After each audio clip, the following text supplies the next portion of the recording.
This morning on 167, we welcome a coach who has guided Rhode Island to multiple championships, break down the biggest matchups in Major League Soccer this weekend, and we take your questions and dive into your comments and more coming up right now.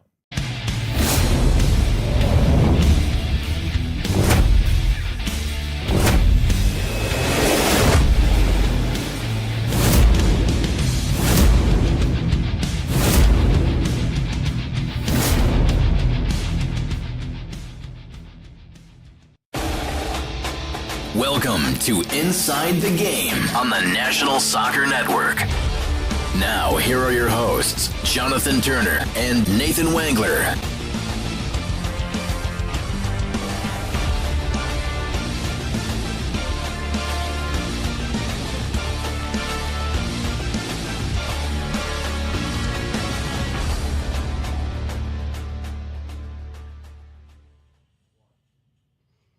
Good morning and happy Friday. It is Friday, September the 26th. It is Inside the Game 167 here on the National Soccer Network. I'm Jonathan Turner. That's Nathan Wangler. And Ryan Glinsky, our annoying one, is this whole 167 thing. I don't understand it. I don't get it. Maybe Ryan can enlighten us. Me neither. Yeah, we got to open it up to Ryan to give us an explanation of what it is that this cultural phenomena is. I'm gonna be honest, I don't even know what it means, but it's hilarious. Just 6'7", and that's why it's elite. It was like an interview once upon a time. Like an NBA player said something about 6'7", and then literally the internet took it and ran with it. I don't know. I guess we have Google at our disposal. It's the internet. It's a very interesting and dumb place. But what is the origin of 6'7"? When I walked in today and I saw episode 167, I was hyped. Sent it to a couple friends, and they said it's elite. That we have an elite show for you today with episode 167. So it's a meme referencing basketball player LaMelo Ball's height, which is 6'7". LaMelo Ball's height. That's crazy. There's way more to the story than that, but that's the explanation Google's given. Well, we do have a great show lined up there here this morning, guys. We are going to be joined by yet another coach, Gareth Elliott, the head coach of the Rhode Island's men's soccer program, will join us here in a little bit. Hold on. Herb in the TikTok chat says, no, it's from a song. That's cap. I don't know what song. Well, then tell us what song. What you're capping for not telling us. Here, I'll ask him what song. I'll let you JT. know. So Herb, well, first off, Herb, welcome into TikTok. We are live right now on YouTube, Facebook, Twitter, TikTok, Instagram, and Roku TV. So you can check us out at any one of those places, wherever your heart desires. Again, I was kind of talking about before I was interrupted by our producer in regards to our guest here today. Gareth Elliott will join us here from the University of Rhode Island men's soccer program. We've had a great number of guests here this week. On Monday we had who we have on Monday again? We had Tony DeLuce. Tony DeLuce on Monday. Let me find that. On Tuesday we had Kevin Boyd from Milwaukee. So it was just walking through maybe like the conferences, right? ACC, Horizon League. We had the MAC on Wednesday with Sean Burke. MAC yesterday with Andy Stutz. Today we have the A10. So just thinking about. We also had a chance to interview you again, the University of South Florida head coach as well, Bob Butehorn. He will actually have that recorded video here coming up next week. But there's a look actually of all of our guests we have scheduled and already booked for next week. Chris Fox from Bowling Green, more Maction, along with Toledo there on Tuesday.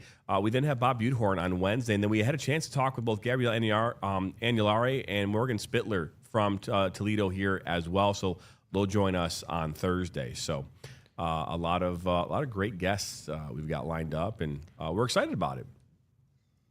And isn't it interesting that we get a variety of answers depending on what institution they're from, but we also get the same answer a lot of times when we talk about what the current landscape of college soccer is, which is very, very entertaining. I think it's cool that we have the ability on this platform to kind of open them up and be able to hear where they're coming from. And A lot of great conversations. Some of them have been there for only a short amount of time. Obviously, with Gareth Elliott, different story, 13 seasons at Rhode Island. So there's a lot to cover. And when you actually look at his page on the school's website, the very first thing that you see is, and I love the way that they have it organized, is Elliott at Rhode Island, and then all of his accomplishments just kind of laid out right there. So that's a program that's done some special stuff. And I think our followers specifically, they eat it up. They love hearing from these coaches. And obviously, we're an entertainment-based company, but we're also going to educate and give you an opportunity to hear from coaches firsthand on this show. And so I think that's a pretty cool thing to do. Couldn't agree more. Come back here. We'll be joined by Gareth Elliott here on Inside the Game, so don't go anywhere. 167 continues.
Welcome back here into Inside the Game here on this Friday morning, last day of the week and last Friday of the month of September. As that is Nathan Wengler. I'm Jonathan Turner. Ryan Glinsky, our producer. Our next guest has been at the heart of Rhode Island soccer for more than 2 decades. First as a standout player, then as an assistant coach, and now in his 13th season as a head coach of the Rams. He's guided URI to multiple Atlantic 10 titles, NCAA tournament appearances, and has helped develop players like Patrick Agyemang, who went on to the MLS and the U.S. national team. From Belfast to Kingston, he's built a legacy of winning and leadership, and we're excited to welcome Rhode Island men's soccer head coach Gareth Elliott to Inside the Game. And welcome in, Gareth. Thanks for having me, guys. Well, we are excited to have you. We were talking about this kind of in our open about how many different coaches this week alone we've had on Inside the Game and over the last couple of weeks, and we're excited to have a coach from the A10, our first coach from the A10, and a coach who's been in that same position for 13 years. You've been a big part of Rhode Island. Been here for a while now. Didn't know it's.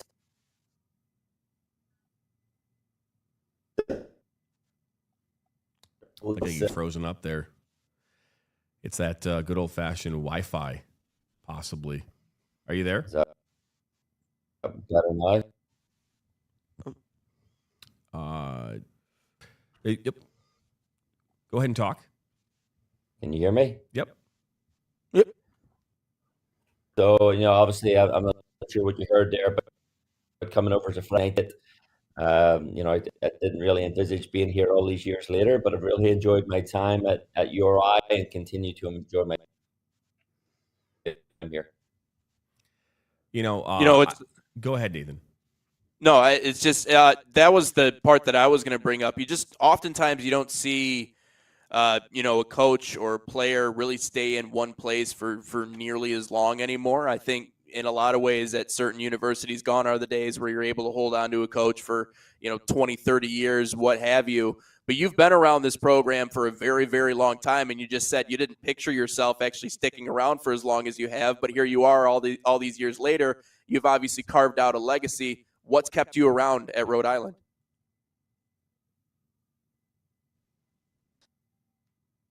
In general, I've been fortunate over my career to to do some charity for or for pleasure. And little roadie, as they call it, is to me it's a really special people here. You know, the university is great. It's very well. This sort of support system here is really cool as well, to see them interact with the people on campus and be on campus, sporting events and whatnot. I just think the Rhode Island Jazz are a place that not everybody knows. You know, I found a hidden gem here. I was very fortunate to run into it, and why leave?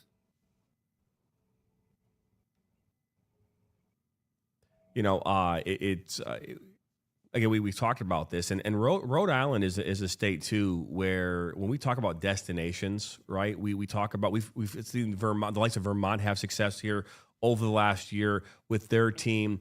We've seen Buffalo, New York, where we saw Sean Burke and having success on that side, on the women's side. What makes Rhode Island a destination for players who want to play soccer at the next level? I mean, I think we have environment here. We, you know, we've had some real high level players here. We have great facilities, good within the section, and playing against strong regional opponents. I think we provide an opportunity to develop that if they have the talent and they're committed and they have the right mentality. You know, as we've seen with, I think in the last 10 to 15 years, having two guys that represent the U.S. men's national team come out of Little Rhodey, I think we offer quite a lot for being. And to that point, we've talked to a lot of coaches about, you know, their ability to develop and produce pros. And there are certainly programs in America that have built a reputation for that. You know, they know that if you go to, you know, this program or that program, they're going to have something for you that might be able to launch you to that career at the next level. Obviously, you've had experience working with a lot of players who have been able to not just climb to the professional level, but I mean, if you have the opportunity to go play for the national team, that's in my mind the ultimate goal in this sport, in this country. But from your opinion, how have you guys been able to develop at least a system that can consistently churn out top end talent? Well, I think my point is to any player any high level player that's looking to come in here is, you know, you give the example, played in the World Cup for the U.S. national team, and now more recently Patrick Agyemang, is if you're a good enough player, you'll be found. Again, you know, we're a small state in the country, and again, that Little Rhodey feel. But if you come in here and you're a quality player, you know, you do have the opportunity still to, you know, go on to play at the professional level, you know, international level, whatever the case might be. So it's more a case of having the right mentality, having people with the right work ethic in here. Yeah, they need to have talent, like those players that have made it to those levels. But anything is possible. It's not, you don't need to go to the ACC or the Big Ten to make it to the pros, to make it to the national team. I think there's good players at all levels, and you know, Patrick's that prime example of Division III right away. He didn't get that, maybe didn't go or didn't get the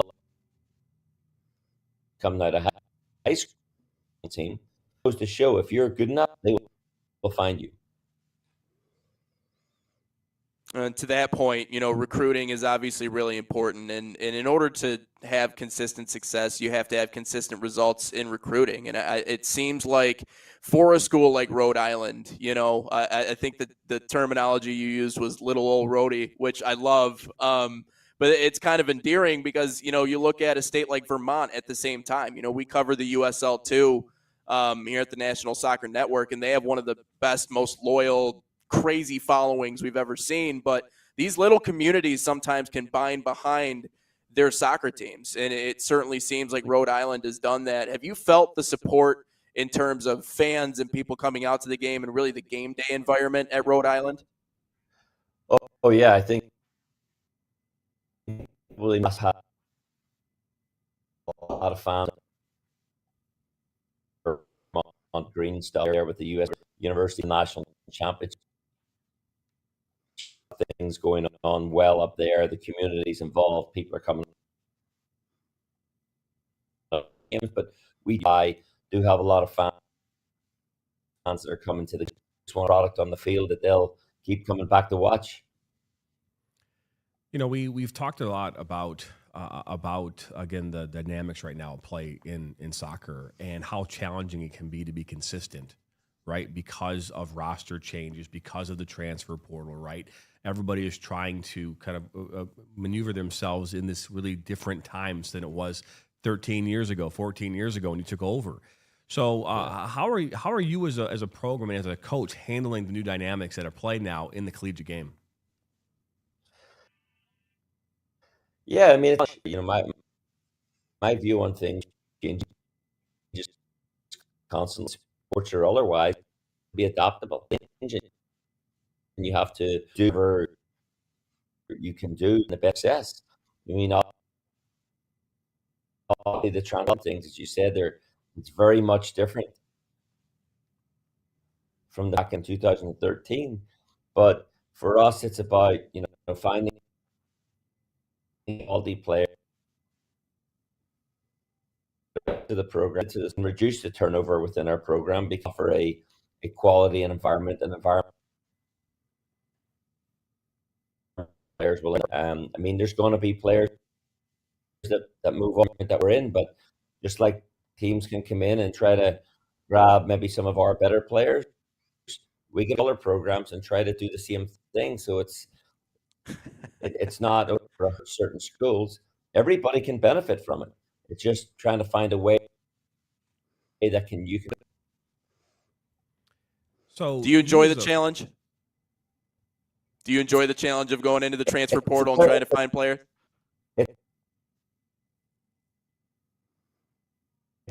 Challenge for back championships. If you look at those players, program for 3 and 4 years, they came through. They knew the extra demands, what we were looking to do, and obviously by the time junior and senior came, they did it and had great results. Now you have players that come in, work with them for a semester, maybe you work with them for a year. It's a challenge for sure, but I have to say that I'm okay with any challenge. It's sort of how I was brought up. Okay, there's challenges, there's adversity. I tend to try to embrace those challenges and try in those environments. So Gareth, you were a phenomenal player for the University of Rhode Island in your right. You scored 87 goals, or I had 87 career points while you were at URI, and obviously named MVP and had 2 NCAA appearances yourself as a player. As a coach, when you're having those conversations with players, what are you pulling from your past as a player to help guide them in 2025? Well, I mean, I've been there. I've been on the floor, the environment different. The league that we're playing in now is very strong. We had 4 teams from the A10 and the NCAA tournament last year, so everything is in the league are different. Just the whole environment in general is different. But at the end of the day, I have been on the field. I've been on the papers and at the school. Familiar, especially what it's like as an international league. I mean, over from overseas and that period of adoption there and trying to get university and balancing academics with soccer.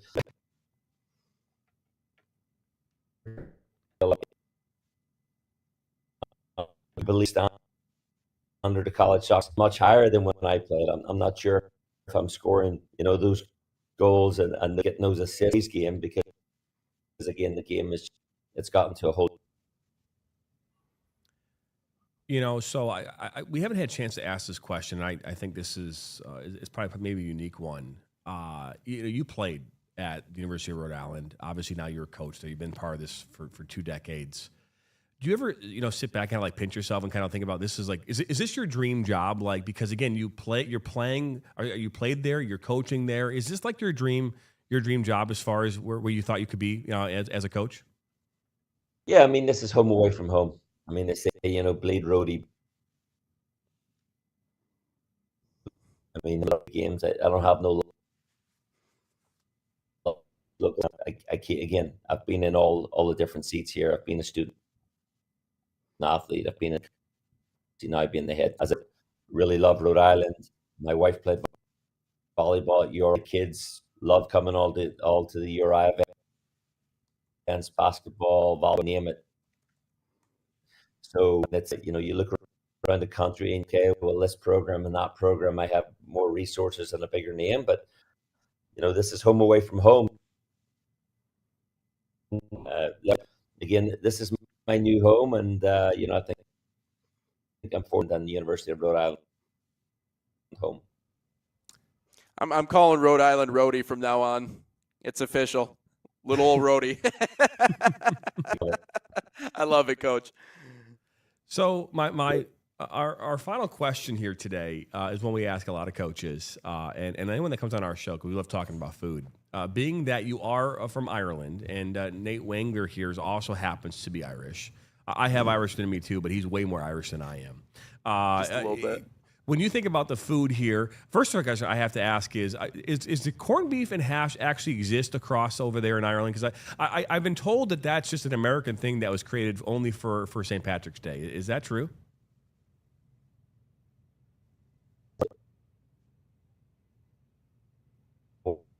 It's Ireland's.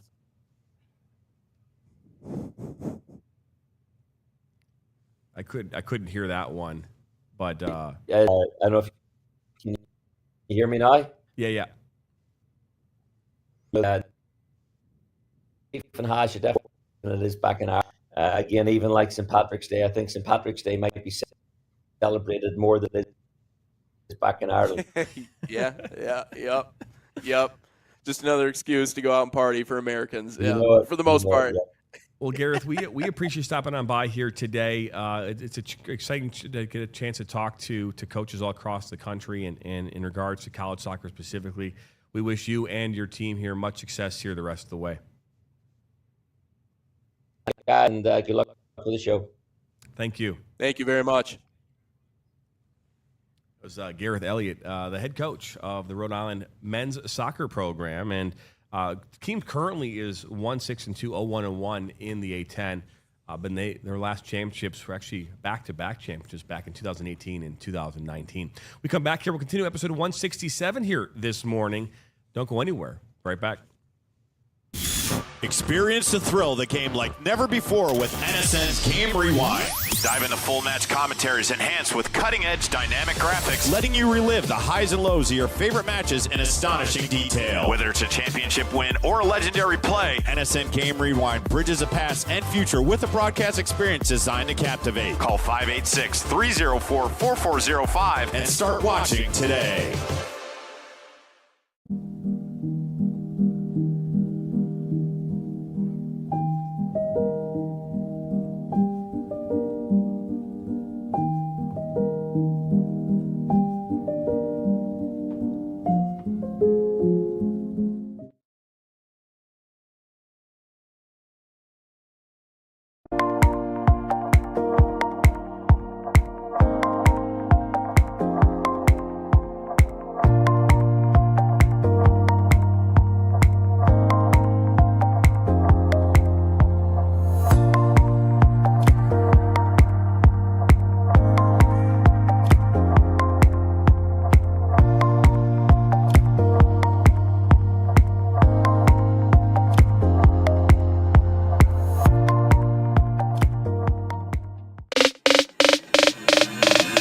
all-out battle of skill, passion, and determination. The NISA Pro Cup, presented by the National Soccer Network. The stage is set, 10 teams, 8 days, 1 trophy, 3 moment, exclusively on Roku TV.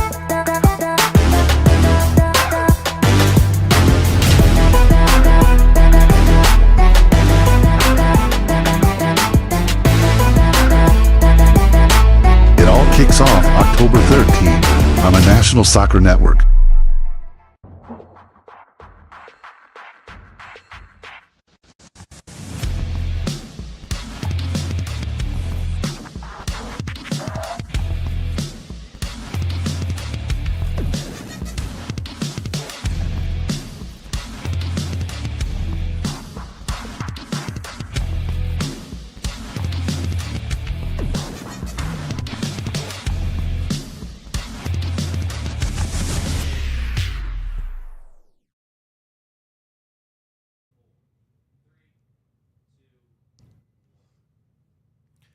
Welcome back here to Inside the Game here on this Friday morning. Apologies about the choppiness of that interview. Unfortunately, sometimes we just can't get a clean video feed from that. I was really looking forward to that conversation. We'll see what we can do as far as if there's anything we can salvage from that as far as that interview is concerned. But we will try and get Gareth back up on Inside the Game here, maybe in the coming weeks, to get a better quality interview and sound bites. Because I think what he had to say was very important. Again, when we talk about this, Nathan, the different the coaches we've talked to throughout the last 2 weeks and the guests we've had on, each coach, each guest has had their very unique circumstances in which they currently have to coach in or be a part of. And obviously their background, right? And so I think it's important that we continue to kind of shine a light on coaches across this country, as well as coaches that come from the unique backgrounds that we're seeing. No, and I said it from the beginning. That's the benefit. That's the beauty of having a platform like this. And I remember when you and I were kind of putting plans together and trying to figure out what exactly this would look like. For the first handful of episodes, you're just trying to find your footing. You're trying to find exactly where you fit. You're trying to find what works. But, part of those conversations all along were, we have to give people a platform to share their story. I mean, that's something that's really going to drive us to that next level. And obviously we love yelling back and forth about the U.S. men's national team and being critics and doing all these other things. That's the fun side of podcasting. But the side that is even more fun, in my opinion, is giving these coaches an opportunity to share their experiences. Because you're right.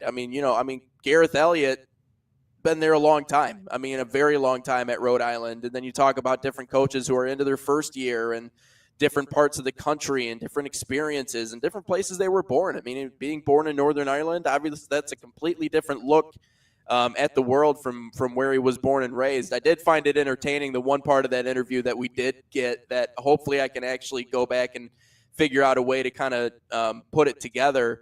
But he mentioned the whole St. Patrick's Day that they that we celebrated a lot more over here than what they do over there, just because we want another excuse to go out and do our things. So, but yeah, a lot of great conversations and a lot of great coaches too.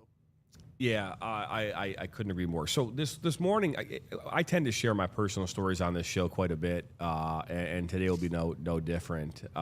So this morning, I was Ryan had just walked in the door here at the studio, and my wife called me. She doesn't typically call me, at 8:15 in the morning, because she knows that we're about to get ready for a show. So she gives me a call, and she's like, John, I got to tell you this story. And I go, oh, okay. And she's like, John, I want to be clear. It's pretty shitty. I go, oh, okay. And so she works.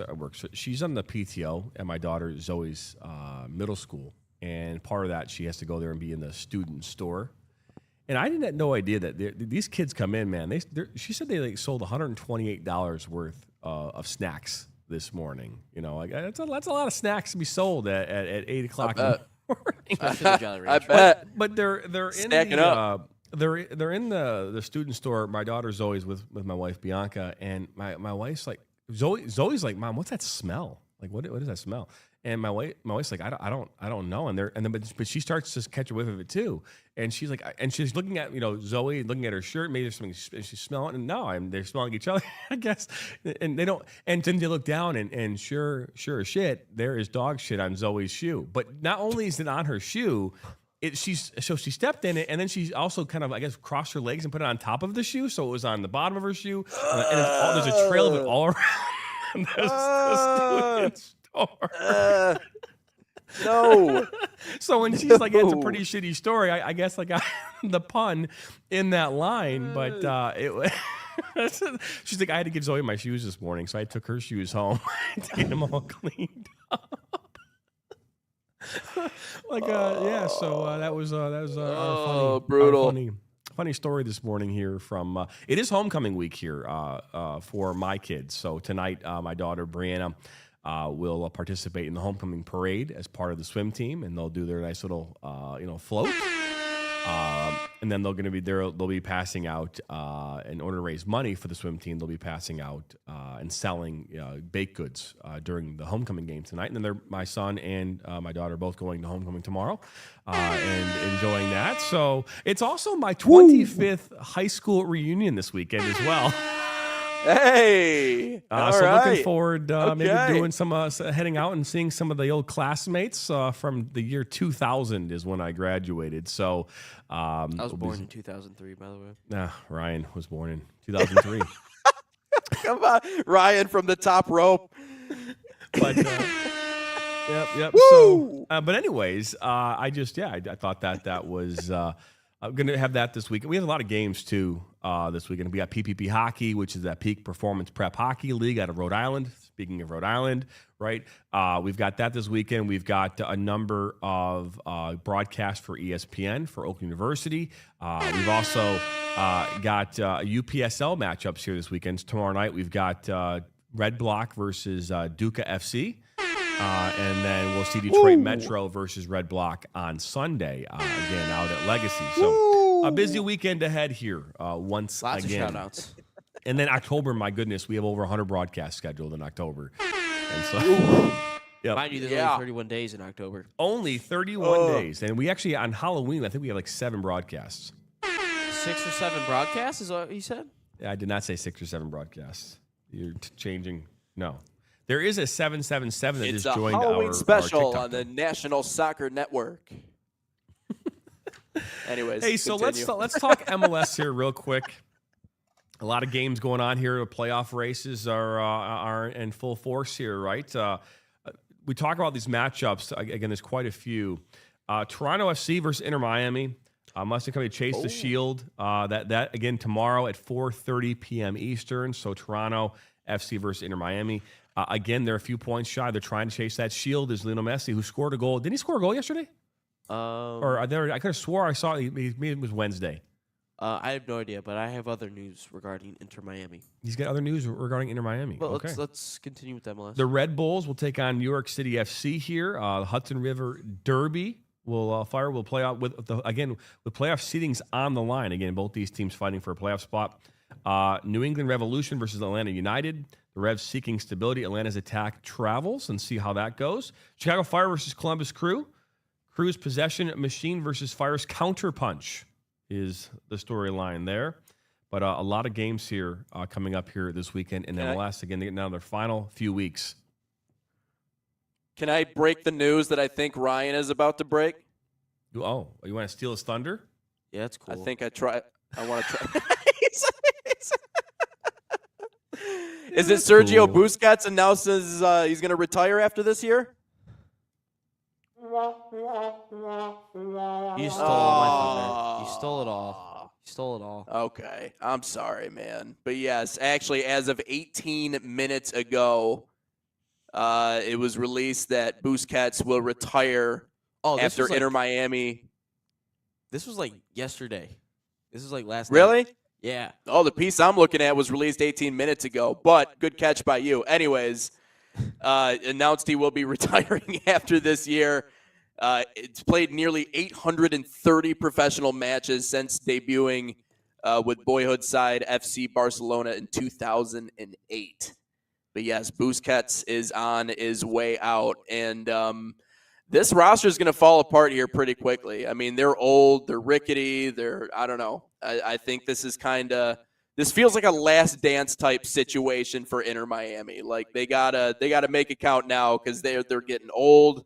They're getting ornery because they're biting people and spitting on people. They need to give get the man it some now sausage. before it's gone. Some sausage? Yeah. Busquets. I mean, sausage and Busquets. It's another comes dad back. joke. Just doesn't land, right? Just crickets. Ryan, do you have a crickets button on there? Yeah, yes, thank you. All right, hey. That's We're terrible. doing it. That's terrible. We're doing the thing.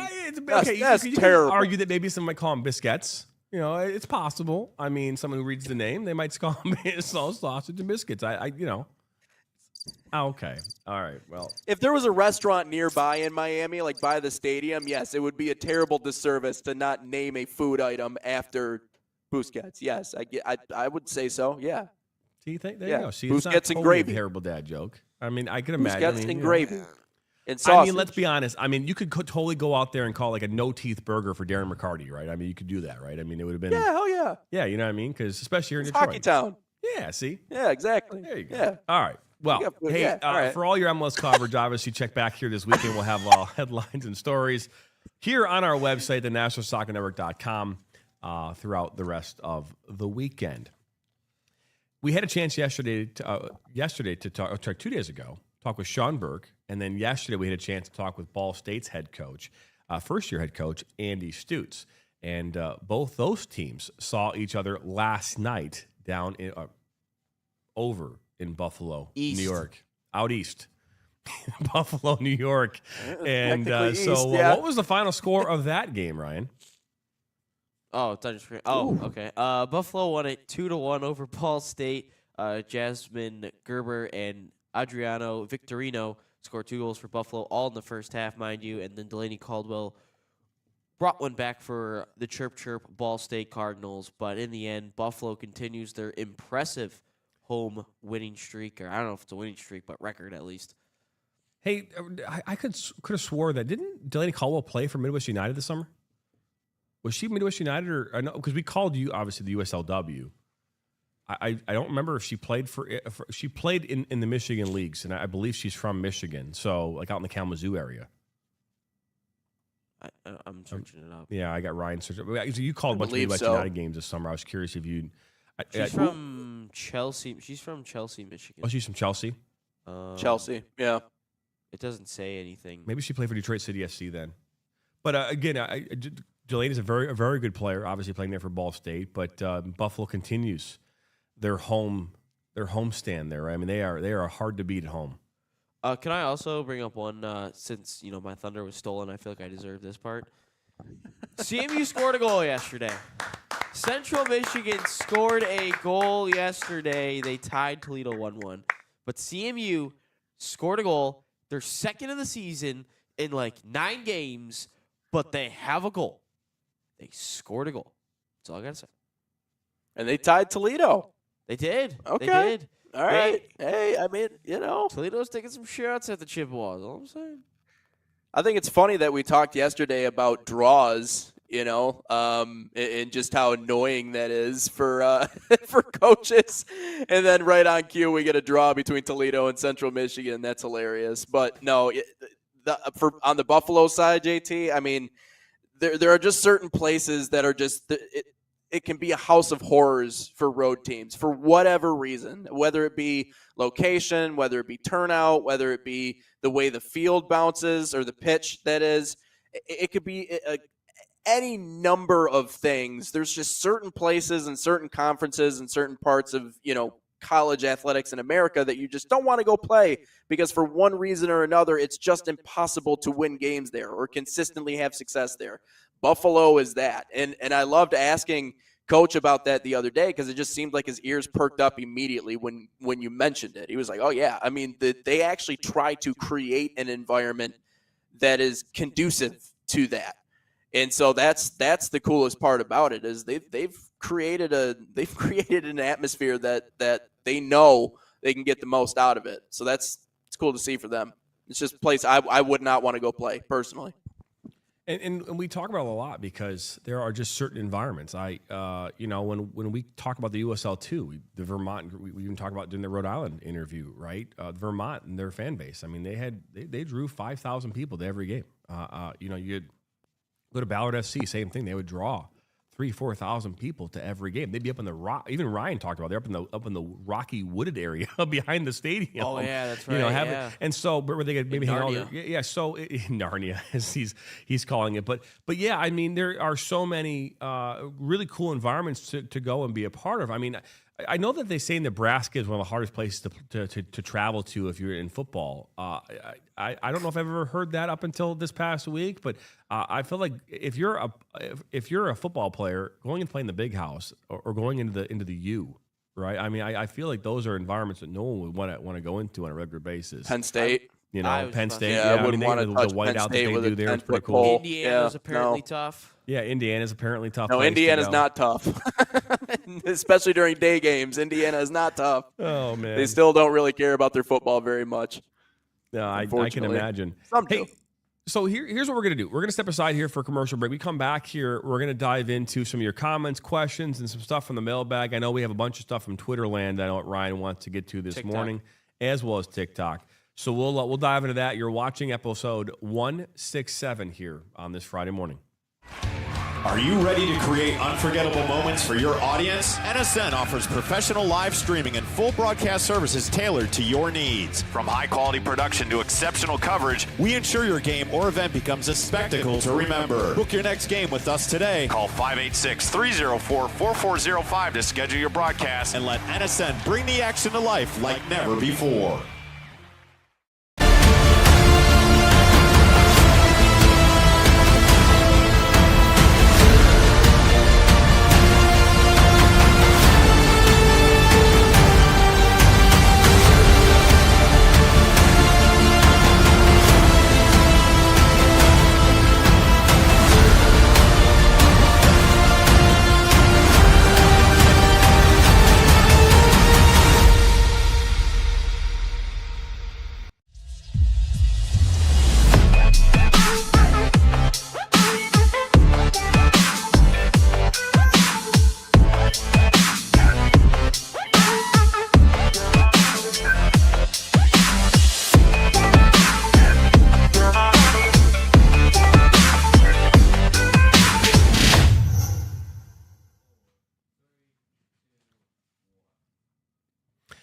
Welcome back here to Inside the Game. Jonathan Turner, Nathan Wengler, Ryan Glinsky, all here and present on this Friday morning. Yeah. It's been a challenge here the last couple of weeks because I know that, Nate, for you and for all of us, we've had kind of moments to not be here for either travel or other responsibilities. But I think we've gotten through almost the entire week here without all us being here, which has been great. Yeah, I like it. I mean, it was fun making the championship run. It was fun doing all that. But like I told you, I mean, when you get to the end of a baseball season, if anybody who's ever worked in baseball, it doesn't even have to be in a broadcasting capacity. It can be in just a working in that environment capacity. You get to the end of the year and it's like, I need to step away from that for the half the year, and then the other half of the year I'll be right back into it. So it was nice to do it while it lasted, but now I'm glad to be on at least a little bit more full bore with you boys. Well, yeah, I was even going to say, because like for me, especially with the network, right? There's these moments where you'll have a dip in all of your games. Our dip came at the end of the middle of August until about now. And so for the last month or so, it's been kind of a hit or miss. We've had a couple games here and there, but as I said, going into October, it starts to pick up pretty quickly. And so exciting. It's chaotic. It'll be pressure, I'm sure, and stressful, but we'll have a blast doing it. Ryan, let's dive into some of these comments here and some of the mailbag. I know you've got we've been busy on TikTok and as well as all of our other social media. What has we created with our content that's maybe had some comments come back? Oh, a lot of stuff. Oh, this is good. A lot of stuff. But yeah, if you're not following us on social media, make sure you follow us, especially on TikTok, as we are trying to get to 1,000 followers by, I don't know when, but we're trying to get there. But this came from last Friday. Nate and I were talking about, kind of old European soccer stars kind of flying under the radar in when they come to America and play in the MLS. And we were talking about how if these players came to your house to deliver pizza, you wouldn't know who they are. But if we used Aiden Hutchinson and Jared Goff as our, American reference, and William Blah commented, I have no idea who Jared Goff or Aiden Hutchinson is, but I would absolutely know who Frank Lampard is in 1 second. Jeez, oh, Pete. That was not I meant feel for like the that's person a that lie. knows soccer fans or soccer players. That's That was a meant for lie. the person who doesn't know, who's maybe will casually watch a soccer game. The casual soccer fan would not know who Frank Lampard is, but the The casual football fan probably knows who Aiden Hutchinson is. You know what I mean? realize this is this is a sensitive sore subject for soccer fans. I get it, but like the overt majority of Americans, that's true. They would have no idea who the guy is. So We should I actually also do that. We should do that as part of our show every week on Friday. We should put up a picture of a soccer player in the MLS and say, "Guess who it is." I wouldn't even know who half of them are. We should do that. We should do like a guess who. That might be, and you know what? And we should also do like another top 4 player. You know, so NBA, NFL, Major League Baseball, hockey. Put them side by side. Can you guess these players and see how many people get the one on the right versus the one on the left? Yeah. I I mean, mean, it's yeah. just Messi's different. Messi's a different story. I feel like Messi's a big enough superstar that people would notice him even if they're not really avid soccer fans. But everybody else on that list, there's no way. And No then way. I made a video about if Christian Pulisic, or how will Pulisic become the U.S. men's national team GOAT. And this is coming from MechJack. I've been underwhelmed by Pulisic so far, given all the hype that he started with. Yeah, I mean, I can understand that. It's the problem is that we're not seeing him on a daily basis, right? I mean, what I mean by that is MechJack is clearly an MLS fan, and so Clearly. he might watch some EPL, but I found that your diehard MLS fans are not like diehard EPL fans, and so he's a diehard probably MLS fan, and so he doesn't see Christian, 3 times a year at a stadium and doesn't see him on TV as much. And so he's basing all of his opinions on what he does on the U.S. men's national team. And so therefore the hype has not reached what we consider to be what it was really supposed to be. And so, I also argue that he's still developing. I mean, he's 25 years old, 26. 26 or so. This is a player that right now is starting to peak. And this is where, from the next 4 or 5 years, should be the top quality player that we're expecting to be. And hopefully that we'll see that here coming up this summer. Yeah, and the World Cup in the prime of his career is the moment in which we can make our judgments about Christian Pulisic. I mean, obviously he's already proven his worth where he's playing right now in Serie A and with AC Milan. And, I mean, the most goals by any American in the top 5 leagues across the pond in history. So, he's cemented himself in a lot of ways. But if you want something to look forward to judge him on, I mean, the World Cup is going to tell us a lot. I mean, that's what I would look forward to. And, I mean, he has his wins with the U.S. Majority of them have been over Mexico. But the World Cup is going to tell us everything we need to know. This is kind of just another fun question. In the video, I talked about getting us to a semifinals, and I think I don't know exactly how I worded it, but Scuba Steve made sure to let me know. The U.S. men's national team made the semifinals and finished 3rd back in 1930. I responded with, "On me, man. I forgot where I listened for that one. I was born in 2000." I thought it was I thought it was the quarterfinal. I think that apparently they made a semifinal in 1930. I don't. Oh, 1930. Oh, okay. Yeah. I I forgot where I listened don't to that even one, know. Steve. Where my bad. grandparents. They probably didn't even have a live broadcast in 1930, to be completely honest with you. Probably just a radio. Well, not one that you could hear if you were far enough away. Those radio signals are probably like regional. Yeah, they're saying it was semifinals in 1930, the very first World Cup held in Uruguay.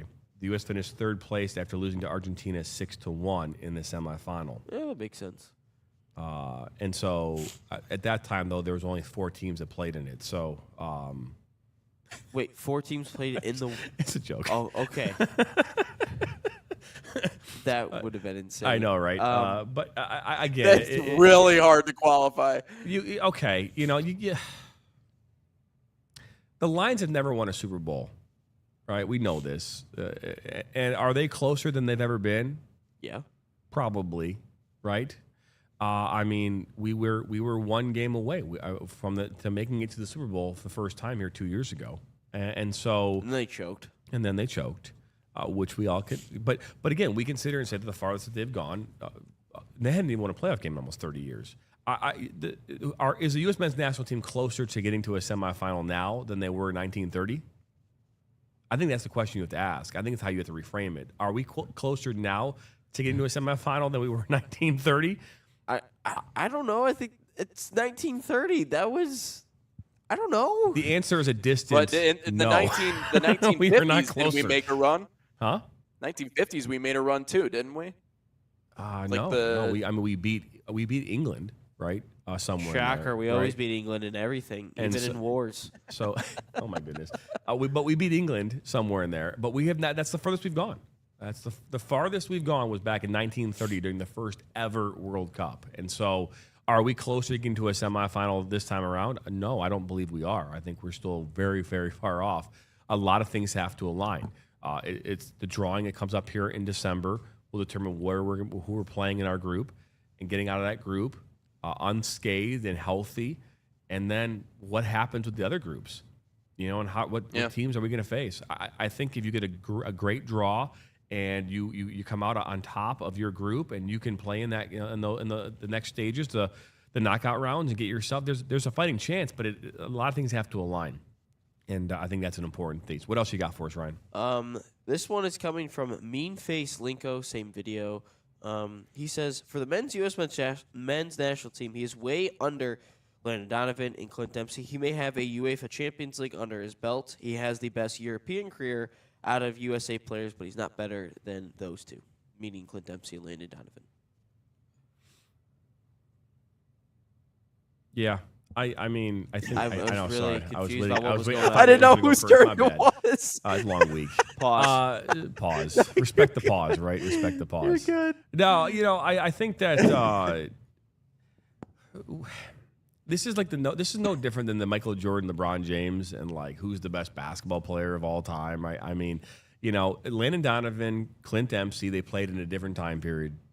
And while in those days they would be considered for the U.S. men's national team one of the better players, right? And we can argue that they are in that conversation. And right now I have Landon Donovan and Clint Dempsey ahead of Christian Pulisic. Christian Pulisic plays in a much different time period, right? It's a different level of player, different level style of plays. There's a lot of things that are different. So while I think that Christian Pulisic has the ability to be the best player that's ever played the game for the U.S. men's national team, and I know we talked about how he is the most talented player the other day that's ever played, he still has a lot to do to prove that on the field. And so I do agree that Clint Dempsey and Landon Donovan are right now considered to be the better players overall in their totality of being on the U.S. men's national team. Before I chime in, or before Nate chimes in, Dempsey retired in 2018. Pulisic made his men's national team debut in 2016, so they overlapped with each other. I mean, I wouldn't say that they were different time periods, different eras when they started, but there's not too much difference between when they played. No, well, yeah, Ben. Again, the Landon Donovan was in his prime. What, in 2008? I know he was involved in 2002. He was involved in 2010. 2010, right? I would say 2012. He was still that was You think his prime was 2012? When did he retire from the U.S. men's national team? Was it after the 2014 World Cup, I believe? 2014? But I'm think saying to though say is that different time periods is a little crazy. No, absolutely, it's not crazy. The style of play in For this country has Landon changed. for Landon Donovan. Yeah, for Landon Donovan. And definitely the style of play has changed. No, for 100%. absolutely. Landon Donovan Donovan had Jurgen Klinsmann. He had Bruce Arena. And I Yeah. don't think he ever saw Berhalter. Did he ever see Berhalter? Donovan retired from soccer in July of 2018. Well, that's from soccer, but I'm not talking about the U.S. men's national team. I know he stopped playing for the U.S. men's national team. But Yeah, it's he stopped playing for it's USMNT a while it's before different that. styles in the men's national team, but to say that there's a complete difference in the game of soccer from when Pulisic started and these guys retired, there's not much difference. Not at all. I think the point he's trying to make is exactly that. Sorry, pause. Is exactly that. The style of play on the U.S. men's national team has changed over the years. I think Absolutely, that's the point it's that JT's trying to make here. I'm yeah, not saying the it's game of changed soccer 100%. I'm saying that the style of play the U.S. men's national teams have had to play over the years is You're right. different when Donovan and Dempsey were at their peak. That's what I'm trying to say. It's a completely different game. No, Yeah, and if we're talking about the list of best, again, USMNT players, I don't think you can put Pulisic at number one. But that's, again, just playing on the U.S. men's national team. This is why I tried to draw that line in the sand the other day and really differentiate between the two different conversations we're having, because in terms of the list of USMNT players, he's not number one. But in terms of the most talented individual soccer players from the United States of America, I don't see how you can't say Christian Pulisic is number one on that list far and away, even just being at 26 years old with what he's already done. So that's why you draw the line in the sand there. But yeah, he's still got a lot to prove with the national team, and that's Donovan you hope retired in that 2014, by the way. From the U.S. men's national Okay. team. For the men's national team, he 14. retired in Okay. 2014. And again, Anyways, we you talk hope about the that leads coaches, to something you know. great in 26. That's all Yeah, I'm saying. I mean, You hope that yeah, leads to I think it's important that, again, we talk about Christian Pulisic. It's what he's going to do for us now. And again, this is his biggest moment. And if we can find a way for him to step up and rise to that challenge, I think that's going to be a telltale sign of where he'll land in this conversation. What else you got for us? I was just gonna go into question of the day. Well, let's do question of the day then, my guy. Speaking Let's of Landon roll. Donovan, he's got some bad takes over his years, and this was a part of it. What he said just recently. Before we do that, Salt Athletic is an official sponsor of us here at NSN. Use promo code NSN15 to save 15% off.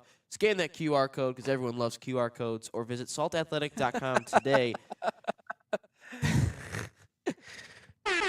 So Landon Donovan has talked about Tanner Tessman being gone from the men's national team forever. But since that conversation, Tanner Tessman has been on a tear for Lyon. He just scored yesterday in the Europa League, and he's been playing really well since that comment made a couple of weeks ago. And does Tanner Tessman get back into the U.S. men's national team, and does he have a spot here in October? Mind you, these are players that he could be, again, players that are above him is Christian Roldan, Sebastian Berhalter, and I think that might be it. But does Tanner Tessman get over those guys? I think he does. You think he does? Has he been on the roster at all yet for the friendlies?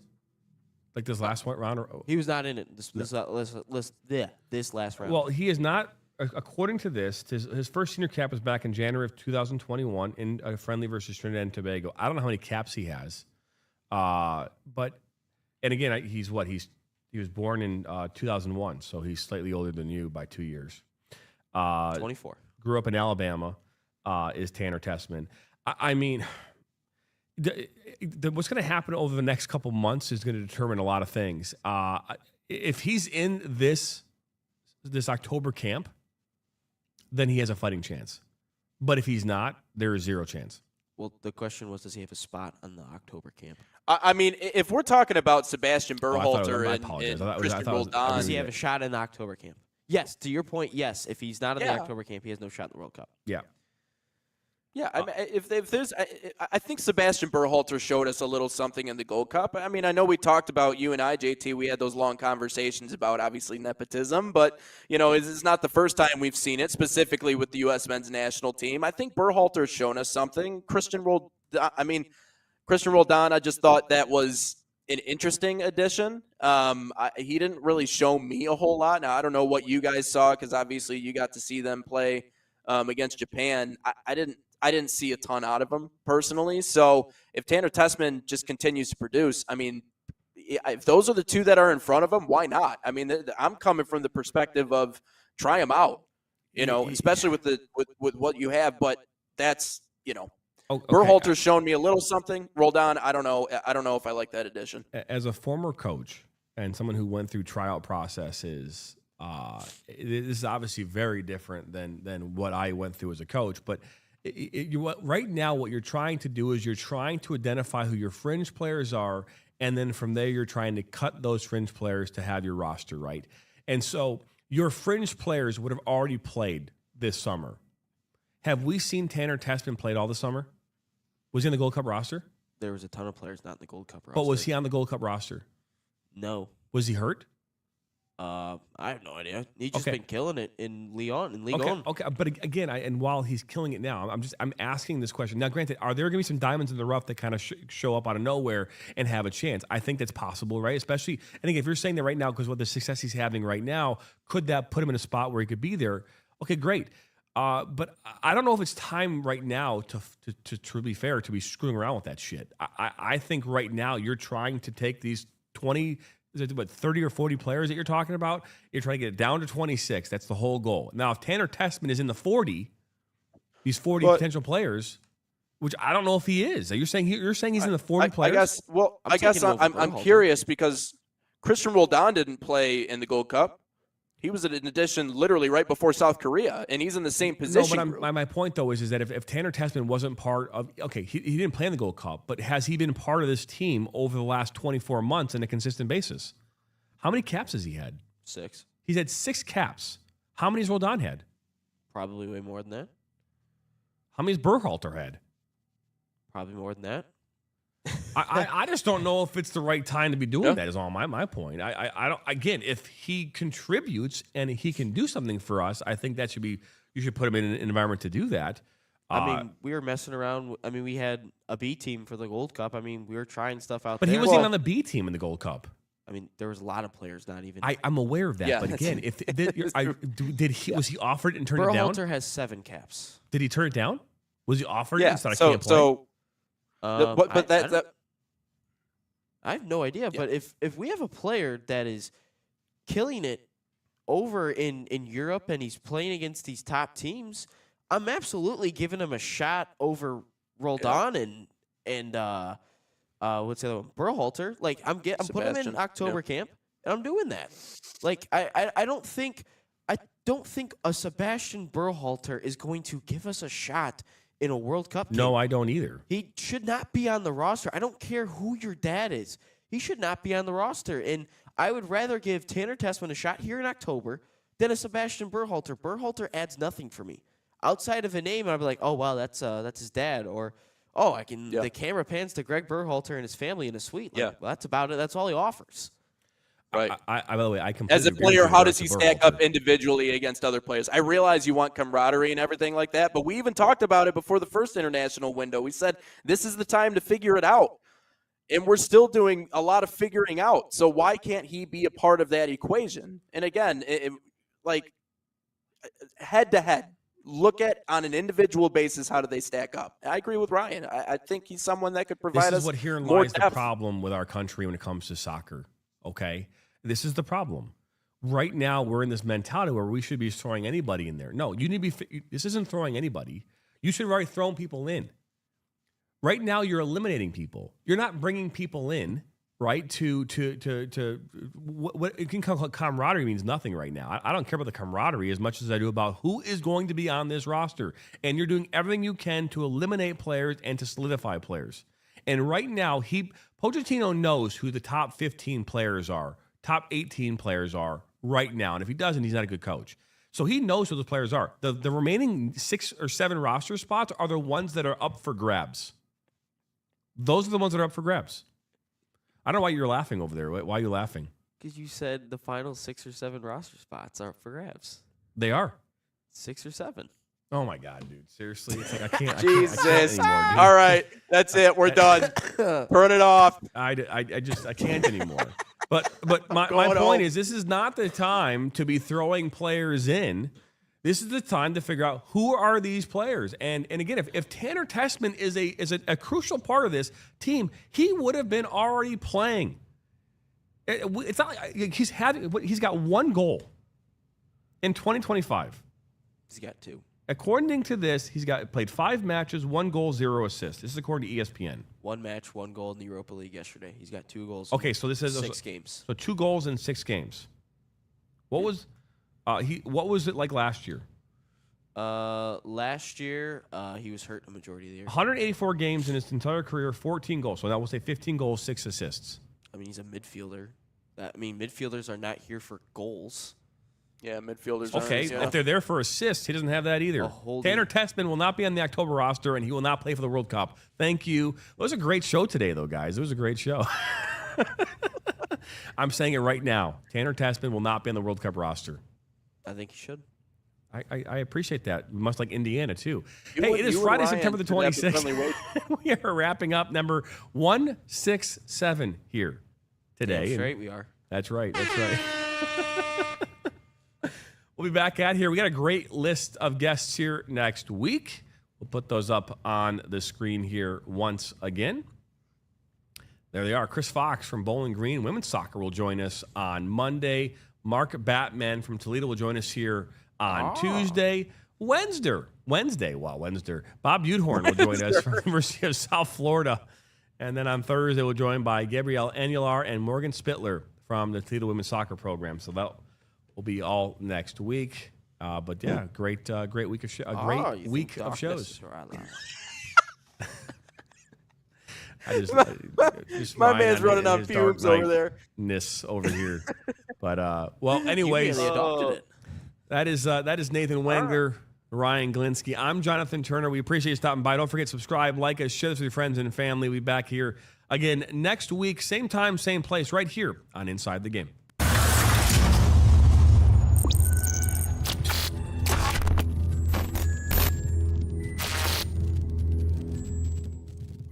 From the biggest matches to the hottest takes, Jonathan Turner and Nathan Wengler bring you the stories, the analysis, and the edge you won't get anywhere else. Streaming live weekdays at 9 a.m. on YouTube, Roku TV, Facebook, Twitter, and all major platforms. No filters, no fluff, just real talk, real soccer. This is Inside the Game.